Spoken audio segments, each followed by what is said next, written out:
With temps warming up, it's time to finally think about spring planting. And we have more than just that. We're talking about herbs and other things to do in the garden, and you can even do them in confined spaces. Benjamin Carroll is the senior horticulturist at the Chicago Botanic Garden, and he's here with some ideas on how you can do this at home. Good morning. Good to see you, Ben. Always fun when we have you in. Let's get started. Let's do.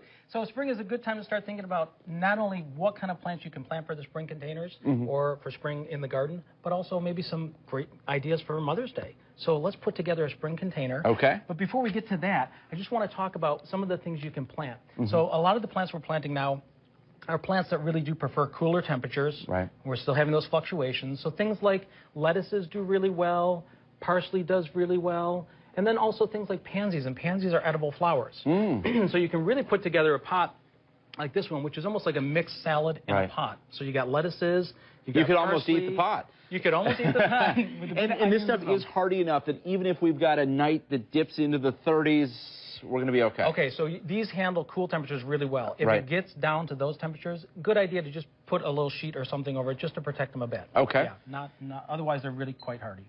So there's two kinds of herbs, though. There's the kind that really like good, really thick soils or really water retentive soils. And then there's the plants that like the more Mediterranean climate, so more looser soils or more free draining soils.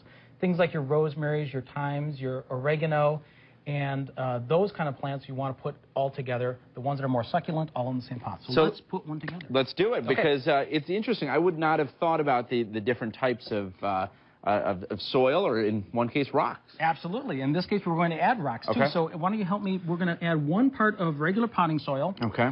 And it's a really easy mix to 1 part of the really, it's called pea gravel. Okay. And you just put those together.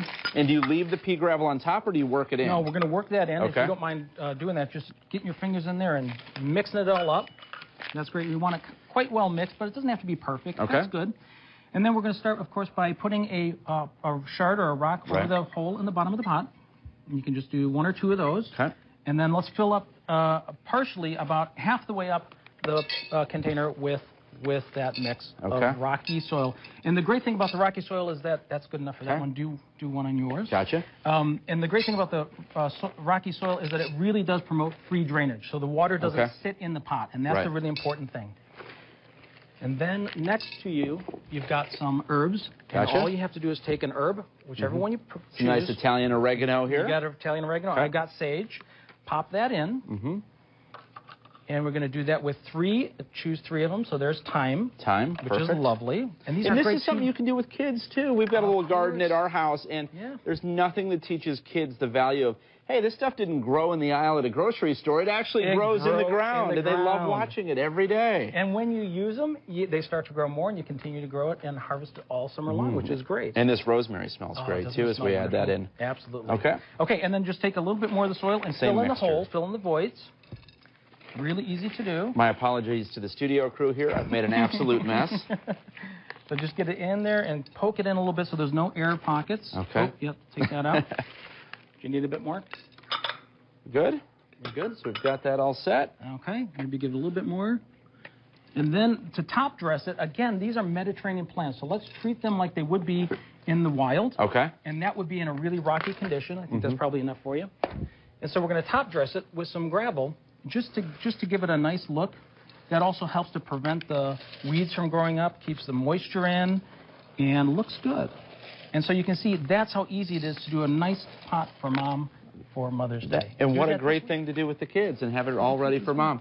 Hey, what else do you guys like at the Botanic Garden? Real quickly, I know you have so many fun spring programs going on. We got the Model Railroad Garden opening up next weekend. And also we've got a great gift shop that has other ideas for Mom. Membership to the garden is a great idea, or pull together a bunch of Mom's favorite lotions, garden magazines, pull things together and give her a nice basket for a nice Mother's Day. Perfect. And you know what the sign of a good day in the garden is? Some nice dirty hands. Benjamin, always good to have you here. Thanks for coming in. Appreciate it. We posted all of Benjamin's tips for spring gardening on our website, abc7chicago.com. Just look under See It on TV.